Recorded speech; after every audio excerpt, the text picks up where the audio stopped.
ఆఫ్ఘనిస్తాన్ను పాకిస్తాన్ దొంగ దెబ్బలు తీస్తూనే ఉంది. సీజ్ ఫైర్ అమల్లో ఉండగా తాలిబాన్లపై వరుస దాడులకు పాల్పడుతుంది పాకిస్తాన్. ప్రాక్టిక్ ప్రావిన్స్పై పాకిస్తాన్ వైమానిక దాడి చేసింది. ఈ దాడిలో 70 మంది మృతి చెందినట్లుగా తెలుస్తోంది. ఆ మృతుల్లో 8 మందికి పైగా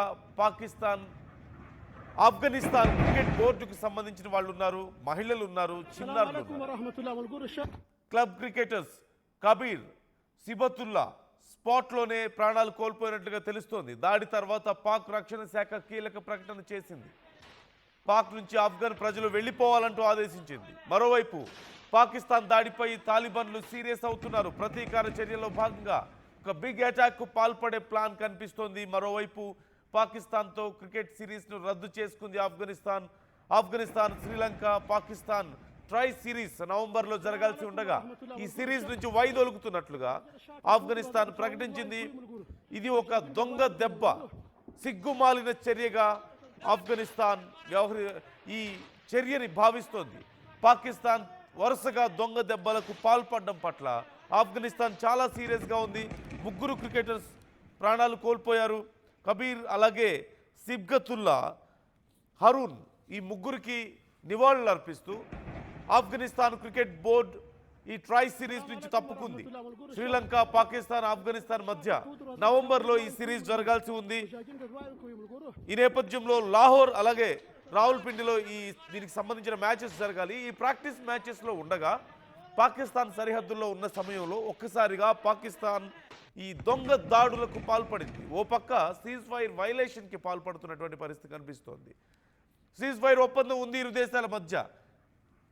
నిన్న మొన్నటి వరకు ఏడుస్తూ అన్ని దేశాల దగ్గరకు పరిగెత్తినటువంటి పాకిస్తాన్ ఓవైపు అమెరికా అధ్యక్షుడు ట్రంప్కి కాల్ చేసి మరీ అడిగింది, ఈ యుద్ధాన్ని ఆపండి, మీరు చొరవ తీసుకోండి అని. మరోవైపు అరబ్ కంట్రీస్ సైతం ఈ విషయంలో ఇన్వాల్వ్ అయ్యాయి. ఖతార్ ఇన్వాల్వ్ అయింది, సౌదీ ఇన్వాల్వ్ అయింది. ఆ దేశాలని పాకిస్తాన్ రిక్వెస్ట్ చేసింది, దయచేసి మాకు సహాయం చేయండి, ఈ విషయంలో ఈ దాడుల్ని ఆపండి ఎలాగైనా అని చెప్పి రిక్వెస్ట్ చేసింది.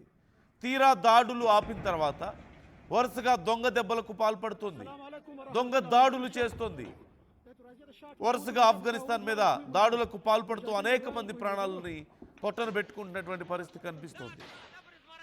దాడులు చేసినంతసేపు ఆఫ్ఘన్ చాలా దూకుడుగా వ్యవహరించినంతసేపు, పాకిస్తాన్కి ఊపిరాడకుండా చేసినంతసేపు దొంగ ఏడుపులు ఏడుస్తూ అందరి దగ్గరికి వెళ్ళి యుద్ధం కరెక్ట్ కాదని, యుద్ధాన్ని ఆపాలని, ఈ దాడులను ఆపాలని చెప్పి వేడుకున్న పాకిస్తాన్, వారి దగ్గరికి వెళ్ళి వాళ్ళ కాళ్ళు పట్టుకున్నటువంటి పాకిస్తాన్ ఇప్పుడు మాత్రం దాడులకు పాల్పడుతుంది.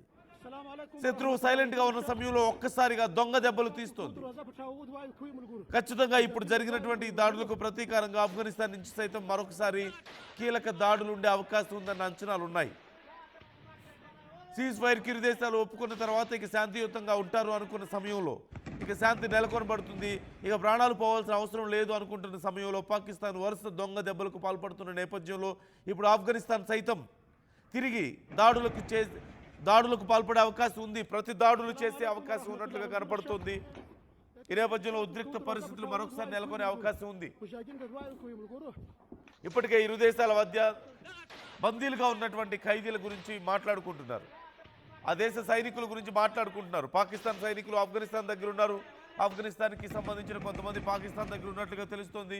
ఇరు దేశాలకు సంబంధించిన బందీలను విడిపించుకోవడానికి చర్చలు జరుగుతున్న సమయంలో పాకిస్తాన్ చేస్తున్న ఈ దాడుల్ని కవర్డ్ అటాక్స్ అంటూ ఆఫ్ఘనిస్తాన్ భావిస్తోంది. దొంగ దెబ్బలు, కుట్రపూరితమైనటువంటి వ్యవహారంగా ఆఫ్ఘనిస్తాన్ ఈ దాడుల్ని భావిస్తోంది. ఖచ్చితంగా వీటికి తగిన మూల్యం చెల్లించుకోవాల్సిందే పాకిస్తాన్ అంటూ చెప్తున్నటువంటి పరిస్థితి ఉంది. ఈ నేపథ్యంలో ఆఫ్ఘనిస్తాన్ క్రికెట్ బోర్డు తీసుకున్నటువంటి కీలక నిర్ణయం మనం చూస్తున్నాం. ఈ ట్రై సిరీస్ నుంచి వైదొలుగుతున్నట్లుగా ప్రకటించింది. నవంబర్లో జరగాల్సినటువంటి ట్రై సిరీస్ని మేము క్యాన్సిల్ చేసుకుంటున్నాం, పాకిస్తాన్ చాలా నీచంగా వ్యవహరిస్తోంది అంటూ కూడా వాళ్ళు ఒక ప్రకటన చేయడం జరిగింది. పాకిస్తాన్ ఖచ్చితంగా నీచంగానే వ్యవహరిస్తుంది, సిగ్గులు లేకుండా మోస్ట్ ఫూలిష్ డెసిషన్స్ తీసుకుంటూ ఉంటారు. ముందు ఎయిర్ స్ట్రైక్స్తో మొదలుపెట్టి ఇప్పుడు ఇరు దేశాల మధ్య సీజ్ ఫైర్కి ఒప్పందం కుదిరిన తర్వాత మరొకసారి ఎయిర్ స్ట్రైక్స్ కొనసాగిస్తున్నటువంటి పరిస్థితి కనిపిస్తుంది. ఈ నేపథ్యంలో ఏం జరగబోతుందన్న భయం మరొకసారి కనిపిస్తోంది. మరోవైపు ఈ ముస్లిం కంట్రీస్ అన్నీ కూడా జరుగుతున్నటువంటి యుద్ధం పట్ల ఆందోళన వ్యక్తం చేస్తున్నాయి. యుద్ధం ఆపాలని, ఒకరి మీద ఒకరు దాడులు చేసుకోవడం ఆపాలని సూచిస్తున్నాయి. కానీ పాకిస్తాన్ తీస్తున్నటువంటి దొంగ దెబ్బల విషయంలో మాత్రం ఎవరు గట్టిగా ఎందుకు మాట్లాడడం లేదు? ఎందుకు పాకిస్తాన్కి బుద్ధి చెప్పడం లేదు? శాంతిగా ఉండండి, చర్చించుకోండి అని చెప్తున్నటువంటి దేశాలు కాల్పుల విరమణకు ఒప్పుకున్న తర్వాత కూడా ఎందుకు నువ్వు కాల్పులకు పాల్పడతావని ఎందుకు అడగడం లేదు పాకిస్తాన్?